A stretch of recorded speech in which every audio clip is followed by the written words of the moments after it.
Okay, so perhaps we should start now. Can everyone see the slide?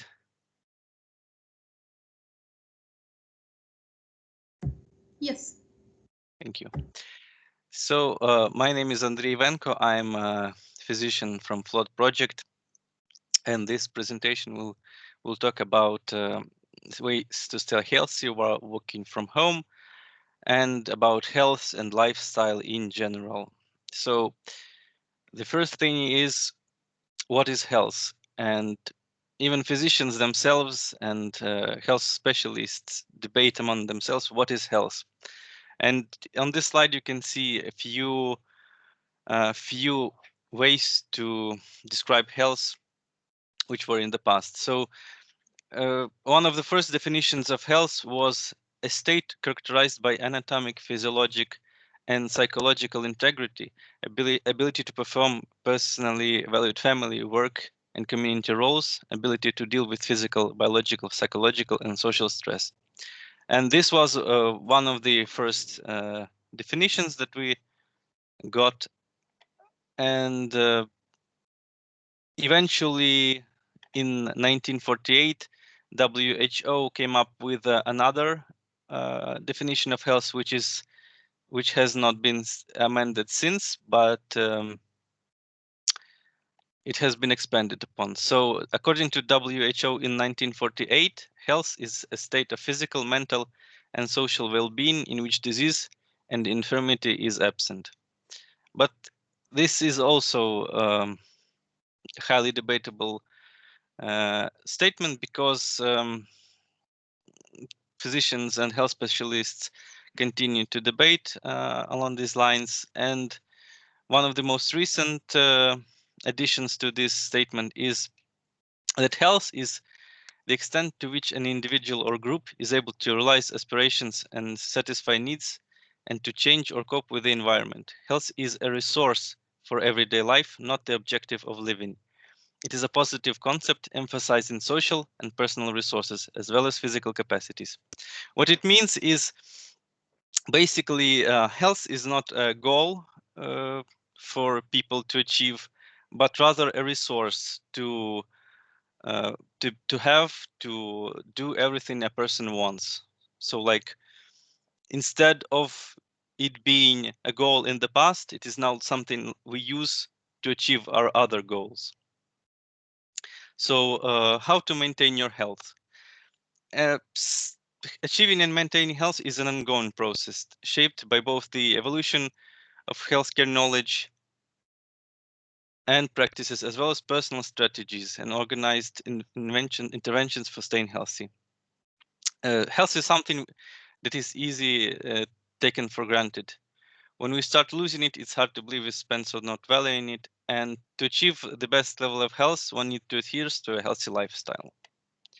So what is a lifestyle? It is a constellation of habitual activities unique to a person, which lead to consistency to activities, behavior, manners of coping, motivation, and thought processes, and define the way in which he or she lives. Lifestyle activities include diet, number one, a level of physical activity, substance abuse, social and personal interactions.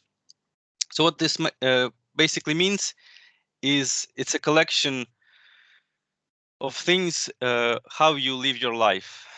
And these activities include diet, level of physical activity, substance abuse, social and personal interactions. So as you can see in this list, the diet is number one.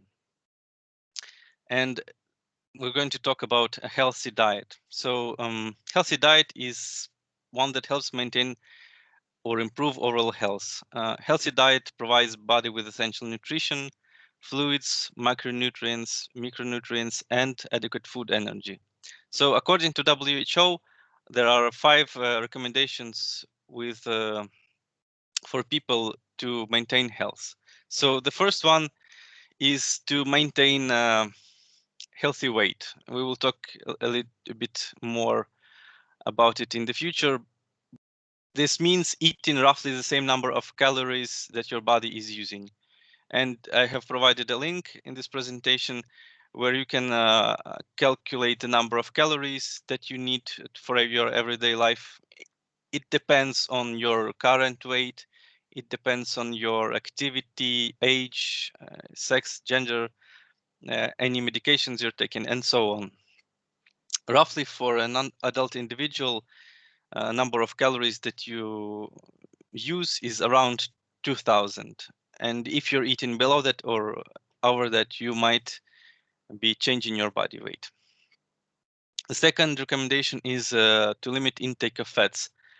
And it is generally agreed that no more than 30% of total calories should come from fats. Prefer unsaturated fats to saturated fats and avoid trans fats. So basically, there are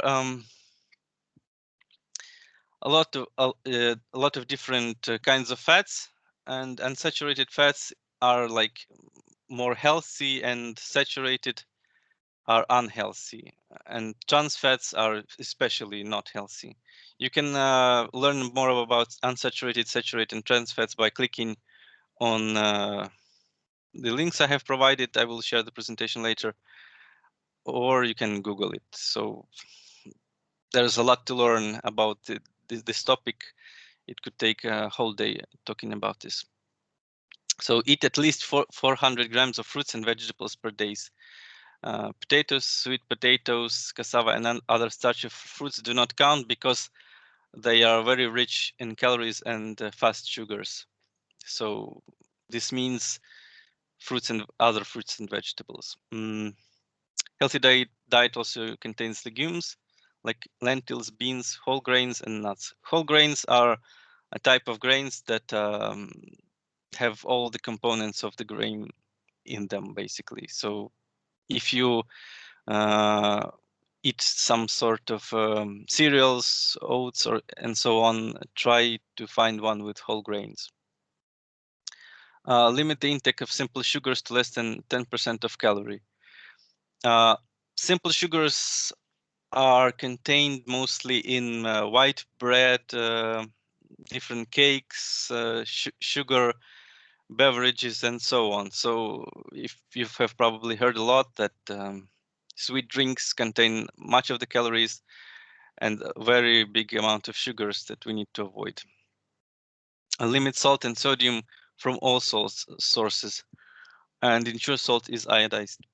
So salt and sodium, for that matter, is a major risk for cardiovascular disease and hypertension. And physicians generally advise to avoid this kind of food that has high sodium in contents. It's also important to drink plenty of water. So for an average adult, it's like around 3 liters per day. It of course depends on your body weight, age, and level activity. For example, if you live in a cold country where there's less sweating, you might need to consume less, and if you live in a hot and humid country, you might need more. And avoid junk and processed foods. So basically, junk and processed foods contain a lot of simple sugars, a lot of salt, sodium, and a lot of saturated fats. So basically, all things WHO told us to avoid. So a balanced diet is, you have probably heard something like apple a day keeps doctor at bay, but British physicians recommend eating at least 5 portions of fruits or vegetables a day. And you can see that there's 5 a day. You can click it, and in my presentation, see 5 a day. And you can click it, and it will take you to NHS, which is British Health Service site, and it actually has a lot of information to help you see which foods you should add to your diet, and so on. So you should base your meals on high fiber starchy foods. So potatoes, bread, rice, or pasta should be the main part of your diet, but that is if you have 5 portions of different foods and fruits and vegetables. You need to have some dairy or dairy alternatives. Dairy is milk, cheese, and so on. And its alternative is if you're for example, lactose intolerant, is soya drinks or other plant-based milk. Eat some beans, pulses, fish, eggs, meat, and other protein. Also, again, with the unsaturated oils, and drink plenty of fluids. So fruits and vegetables 5 a day. As I have already said, good fruits and vegetables are good for you. It's a good source of vitamins, minerals, fiber. Fiber is very necessary for our gut to function properly. So even if you're not eating 5 fruits and vegetables a day, try to compensate it by high fiber starches, high fiber oats, and so on. There is evidence people who eat 5 portions of fruit and vegetables have a lower risk of heart disease. So very healthy.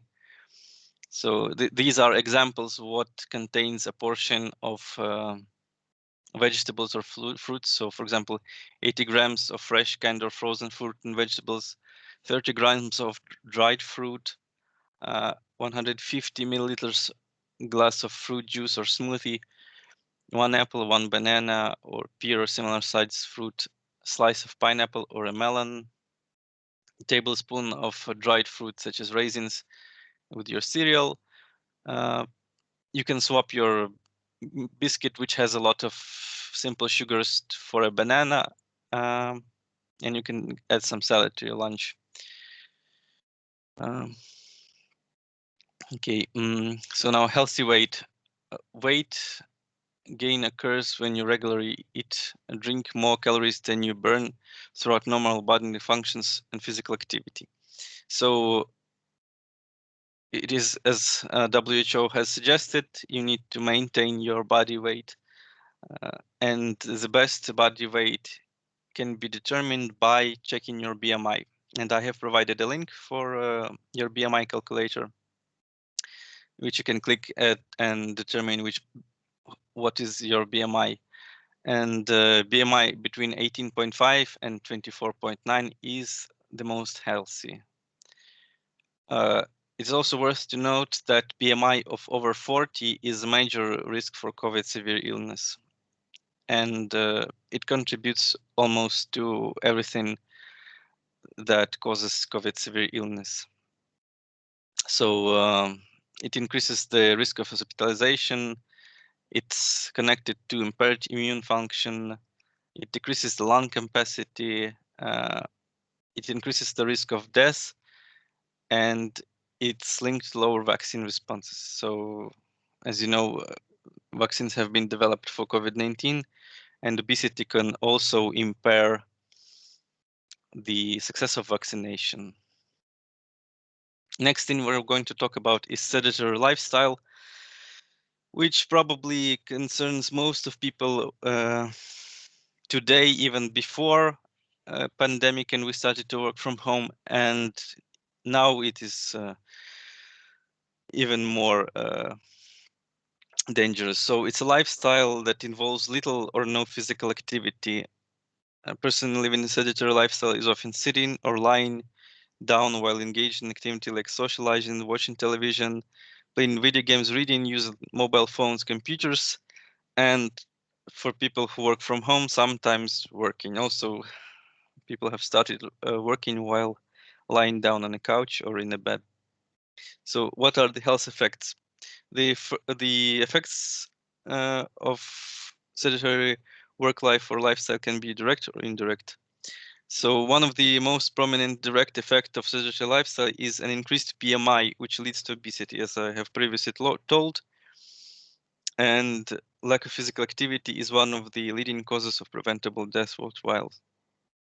So indirectly increased BMI due to sedentary lifestyle can lead to decreased productivity, abstainism, which is when you lose production in your work, like you used to do more, and just because you have sedentary lifestyle, you have high BMI, you can start to abstain from work and other house duties, and which is dangerous in itself, because missing work and not being productive in results in obvious short-term and long-term effects like less income and low job security.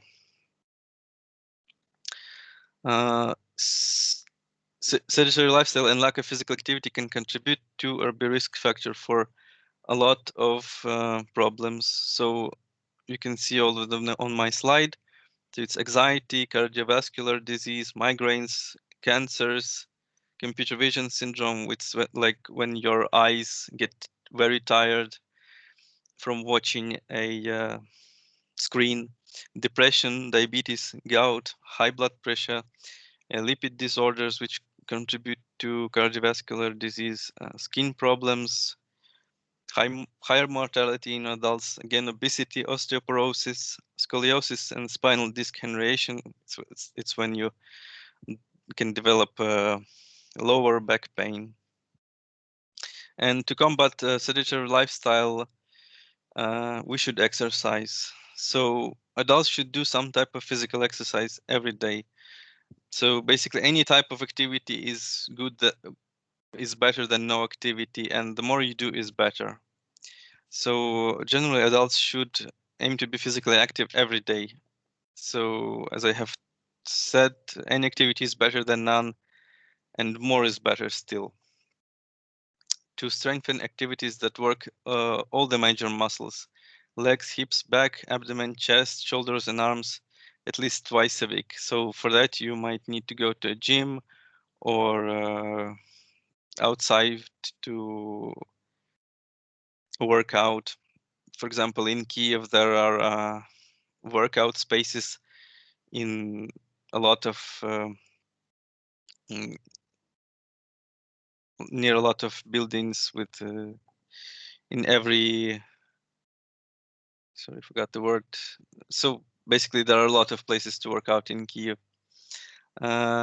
Outside, do at least 150 minutes of moderate intensity activity a week, or 75 of vigorous activity a week. I will tell you more about that in future slides.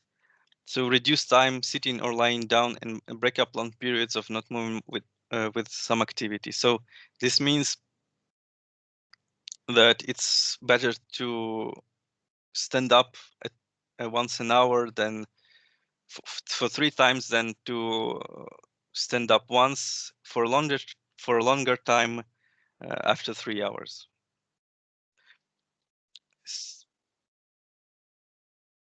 You can also achieve your weekly activity target with several short sessions of very vigorous intensity activity, or a mix of moderate vigorous and very vigorous activity.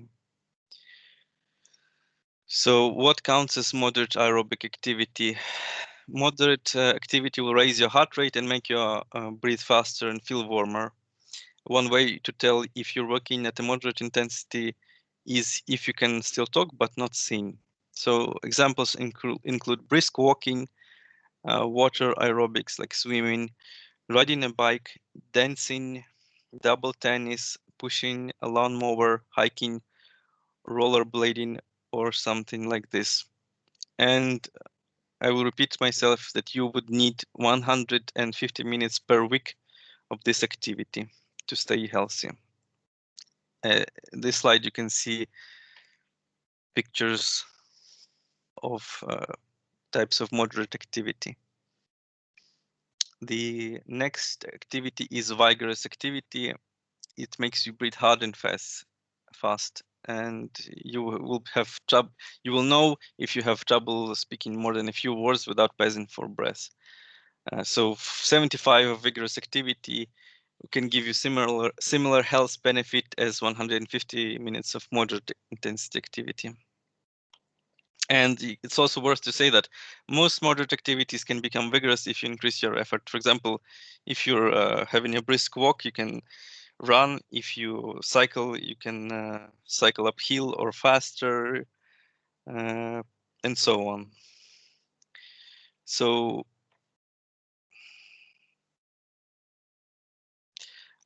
examples of vigorous activity: jogging or running, swimming fast, riding a bike faster on hills, walking up the stairs, sports like football, rugby, netball, and hockey, skipping rope, aerobics, gymnastics, martial arts, and so on. I have also provided a link. This is information is taken from also from NHS website. You can visit and see all sorts of useful information down there. And these are the pictures for high intensity activities.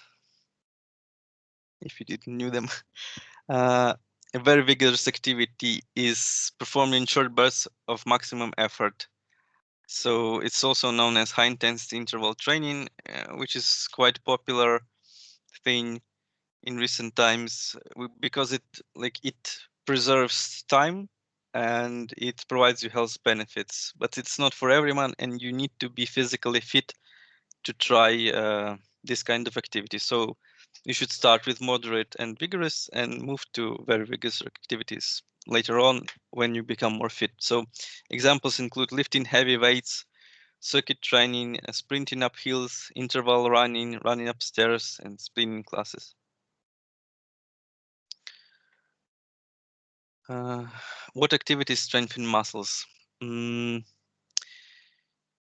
you also, besides levels of activity, you have also need to strengthen your muscles to become more fit. And there are many ways to strengthen your muscles. The easiest way is, of course, gym, but due to pandemics, especially in some countries or regions with a high level of infection, gyms might be closed. So examples of muscle strengthening activities don't limit themselves to gym. So basically carrying heavy shopping bags is also a muscle training activity.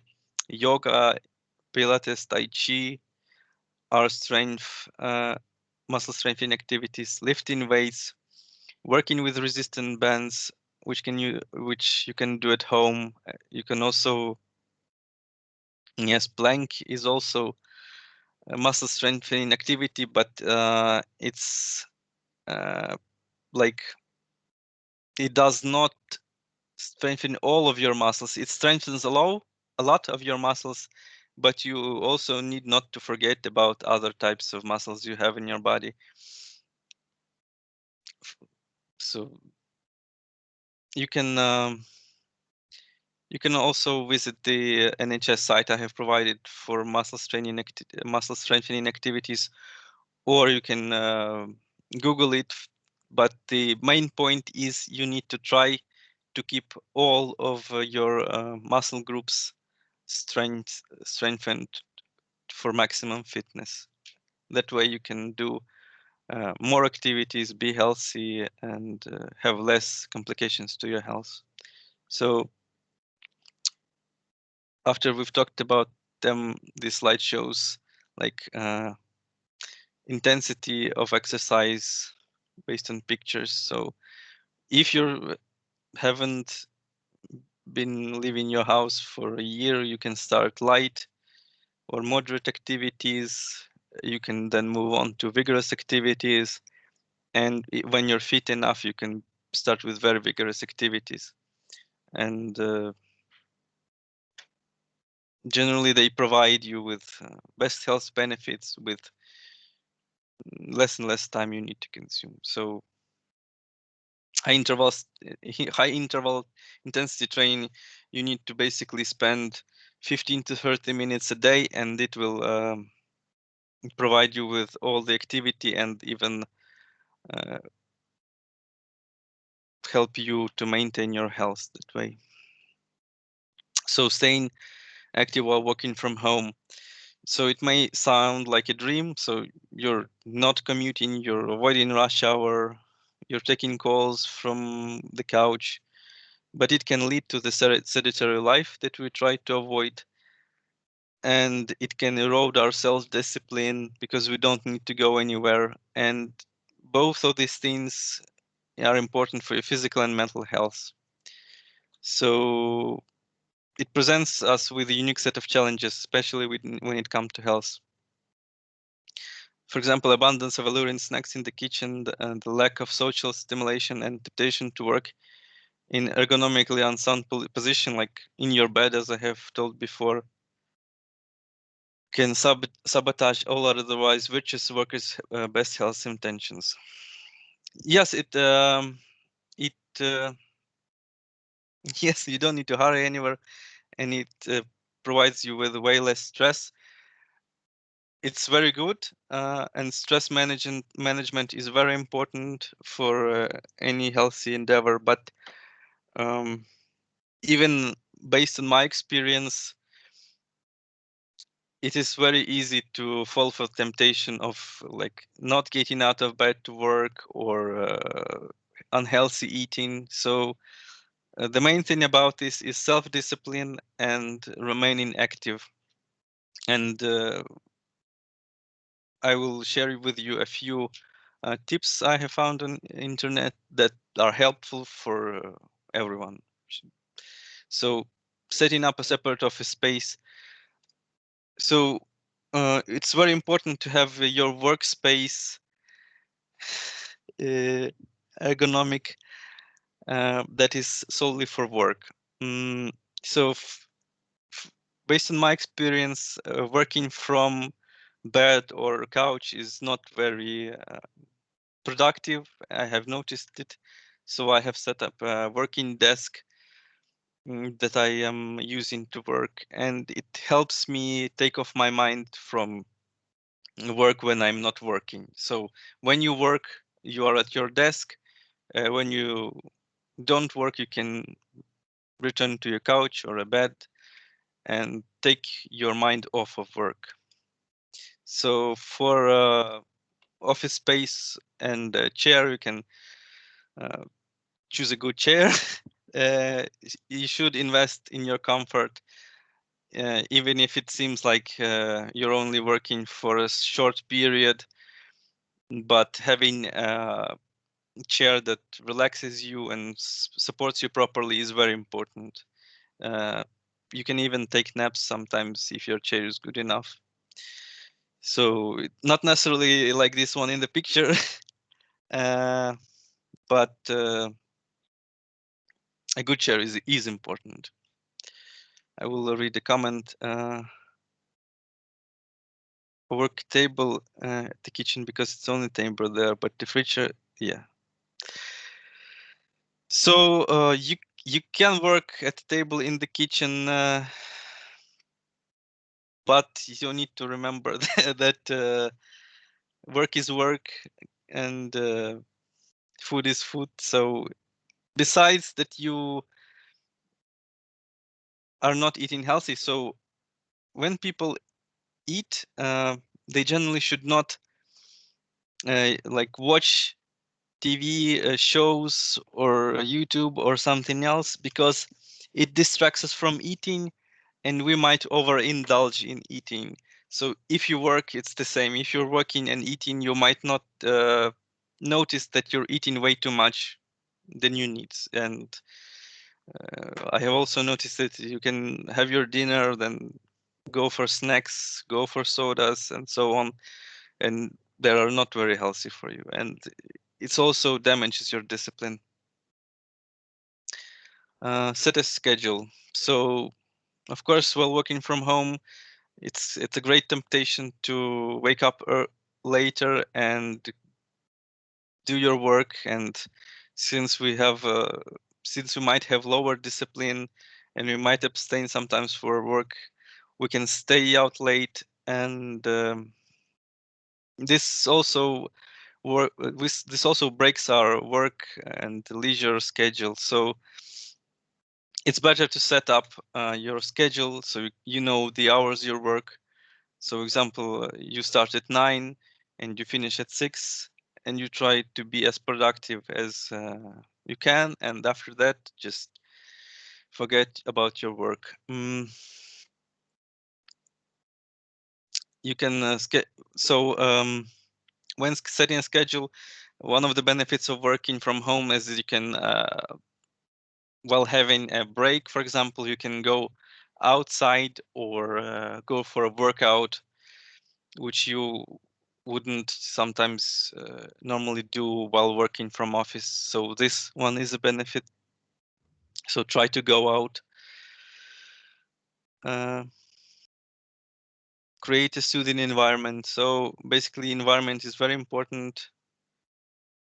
And as I have said before, workspace is very important, and you can also improve it by making it soothing environment. So like placing a picture that you like.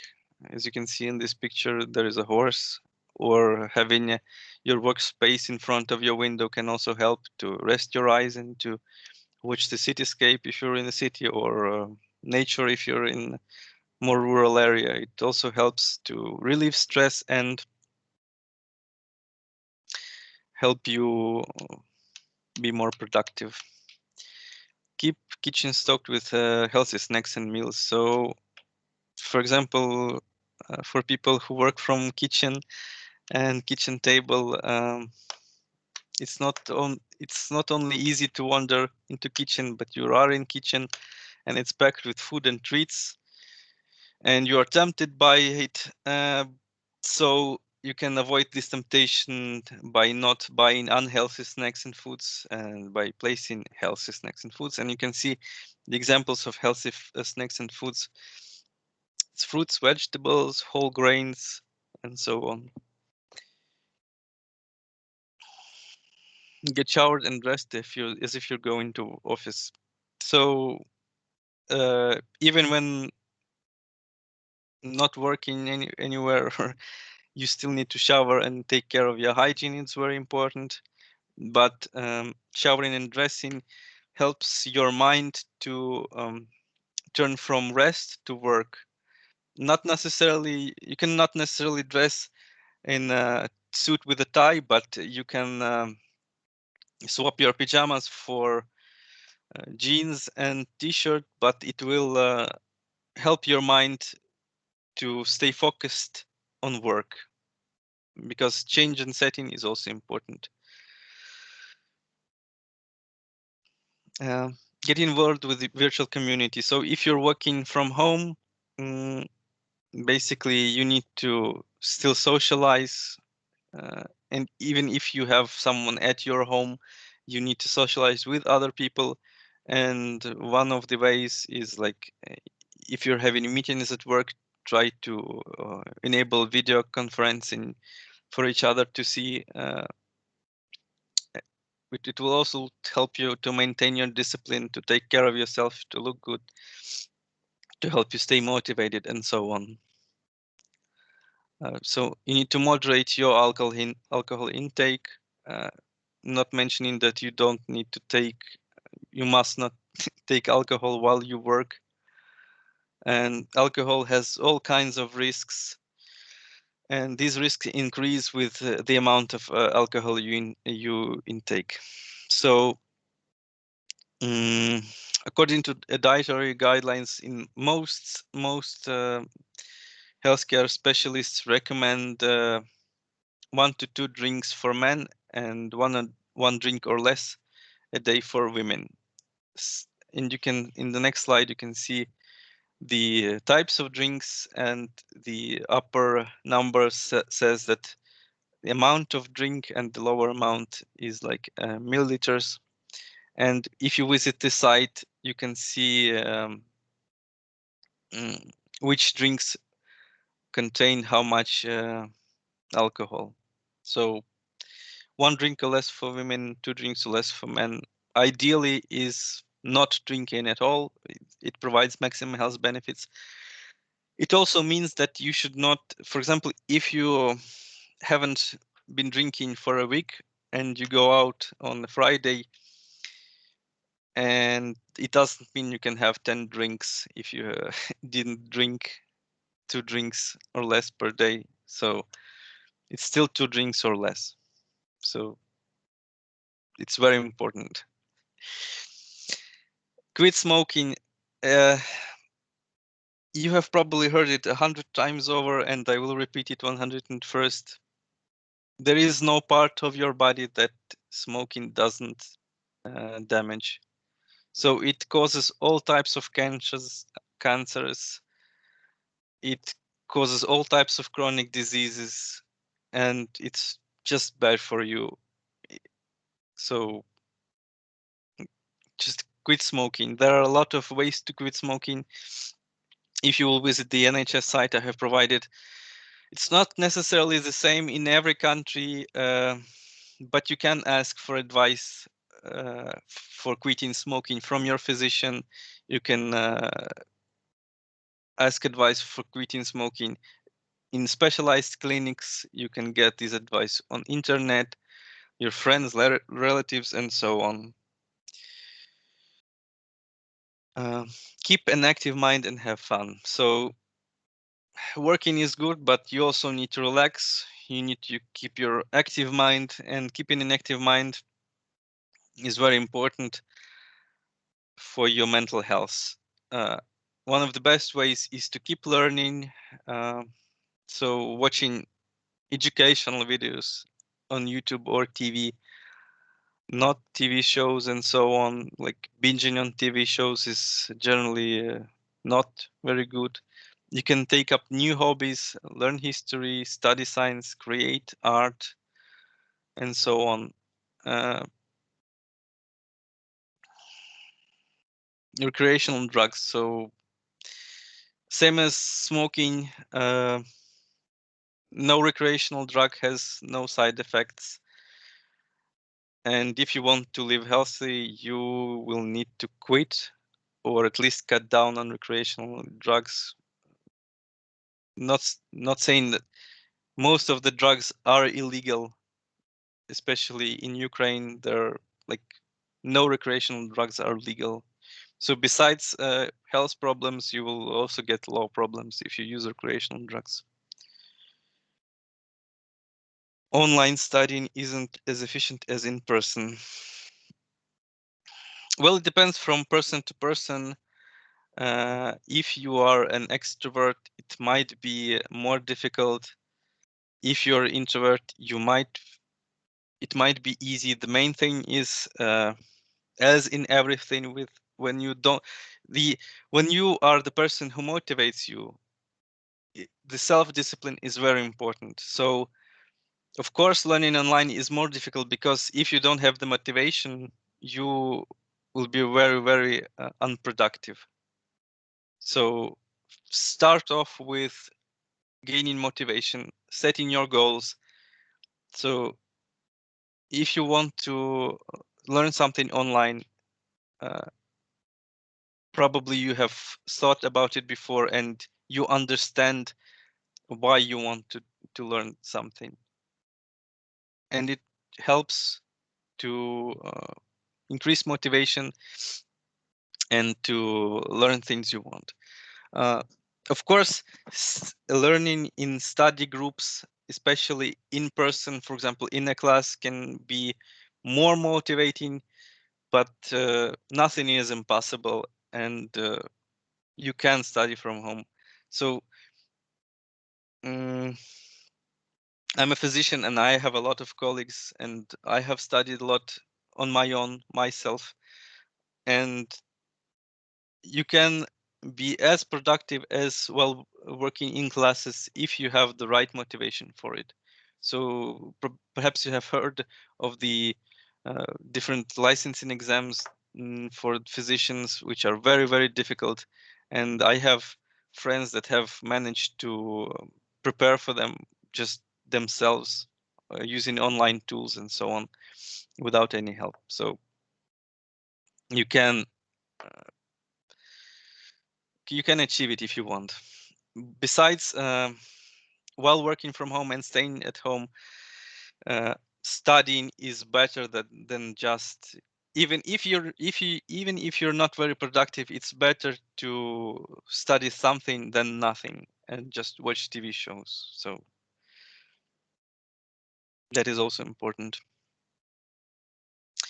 These are problems with recreational drugs.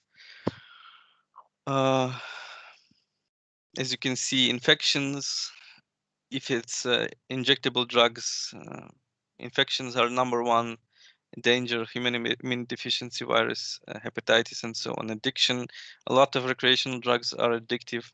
In fact, most of them are addictive, either physically or psychologically. Costs: because they are legal and not controlled, they are very expensive. Social problems: they also erode your discipline. It can also lead to abstinence in work and in your relationship, in home.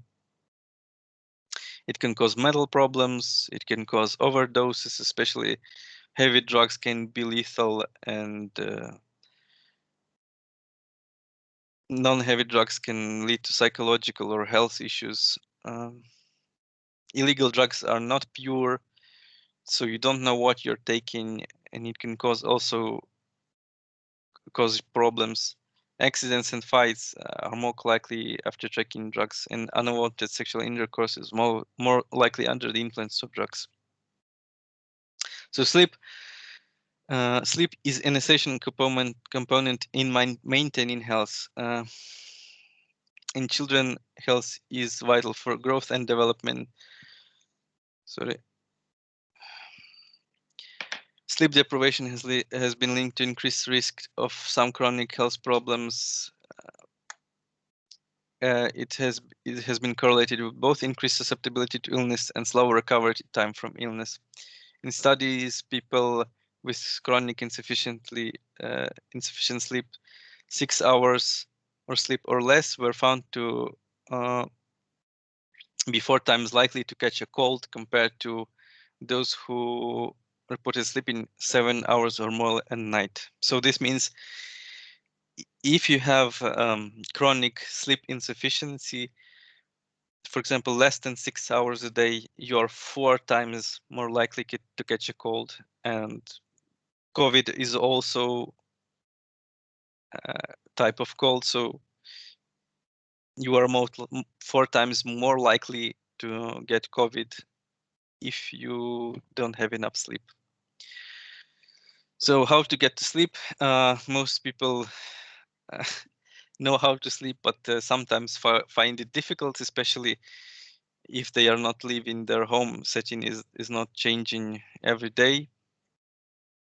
So you need to have a regular bedtime routine.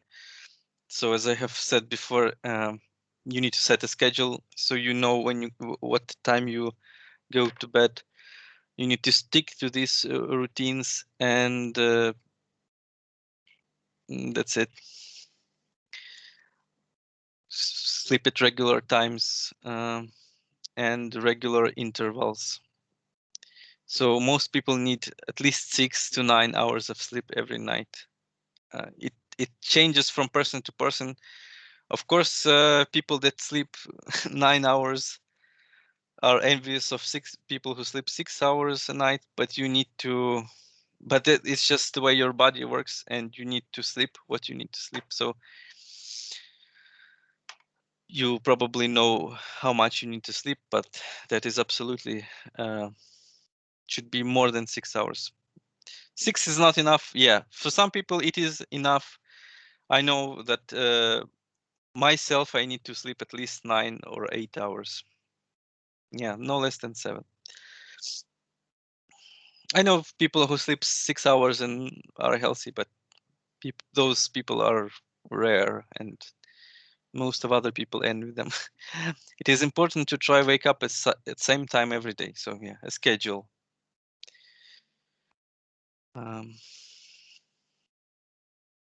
Make sure you wind down. So after a stressful day at work or at home, you need to wind down. You can see advices on winding down. These include a warm bath, not very hot. Warm bath helps your body to reach the temperature that's ideal to rest, and it helps to relax your muscles. Writing to-do list for the next day can organize your thoughts and clear your mind for any distractions. Relaxation activities such as yoga stretches help to relax muscles. It's also worthy to note that do not exercise vigorously before you go to bed, because it will take your body in a more active state, which will prevent you from sleeping. Relaxation CDs, use them if you need. Reading a book or radio relaxes the mind by distracting it. There are apps. As you can see, NHS also helps in this matter. You can see all kinds of apps for to help you sleep. And you need to avoid smartphones, tablets, or other electronic devices for an hour or so before you go to bed. And you also need to try to avoid bright lights in this matter. So when light goes through our eyes to our retina, it sends signals to our brain that it's not yet time to sleep. And you can even see, for example, in daytime animals, for example, birds and so on, they go to sleep immediately as sun sets. So having a dark environment for people also promotes sleepiness in humans. Make your bedroom sleep friendly. So your bedroom should be a relaxed environment. That's why you need to set up a separate working space. Even if it's in your bedroom, your bed needs to be a relaxing environment. So try to avoid working on your bed, because you will have trouble sleeping. Believe me, I know. Try to avoid turning on TVs and gadgets before you go to bed. And your bed needs to be dark, quiet, tidy, and cool for you to sleep. So when I was working on an emergency medicine station in Kiev, a lot of people had mm, had bedrooms, flats, and so on, which were extremely hot. So don't be afraid for your bedroom to be cool. So coolness helps us go to sleep better. So 18 to 24 degrees is ideal. And personally, for me, 18 degrees is much better. So it's better to have a warm blanket than to have a extremely warm bedroom. It can help you sleep better. And of course, don't hesitate to contact your health provider if you develop any kind of health issues. And if you have any of them, you can also contact us, the Float Project. We are available 24/7. Our contacts are on this slide. And be healthy and stay safe. And if you have any questions, I'll be happy to answer them. We have 7 minutes more. There, you mentioned, sorry, you mentioned fruits and vegetables. Though, do those fruits and vegetables that we buy in the supermarket fit for such healthy diet? Is it extremely difficult to find organic products and are quite expensive? There is a lot of debate around this, but even the fruits and vegetables that you buy at the supermarket are generally much better than no vegetables and fruits that you might not consume. So having more fruits and vegetables is better than no fruits and vegetables. And I wouldn't say that they are of lower quality, or that if you only need to eat organic, it's organic foods are better for you in some ways, probably even not from a health standpoint, I wouldn't say that, but from an environment standpoint, you might feel better mentally while eating them. You know that organic foods and meats, they contribute to global warming less and damage environment less and so on. It's not necessarily to eat organic foods to stay healthy. Maybe to just buy seasoned fruits and vegetables. You can buy seasoned fruits and vegetables, and according to the NHS, you can even eat dried vegetables and fruits. and eat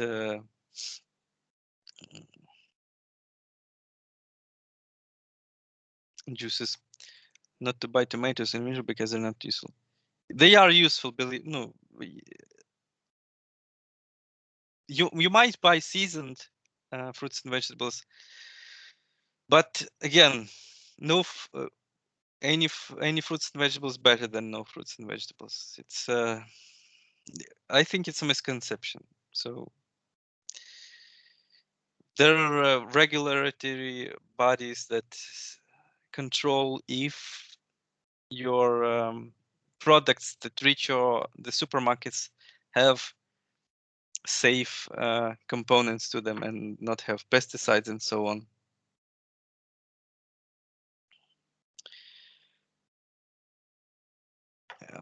Any more questions? So as I have said, even dried fruits are also okay. So raisins are okay. Dried bananas, dried apricots, dried peaches, pears, and so on. It's super. Don't be discouraged to go to supermarket in winter and buy tomatoes and so on. Thank you. You're welcome. So, any more questions?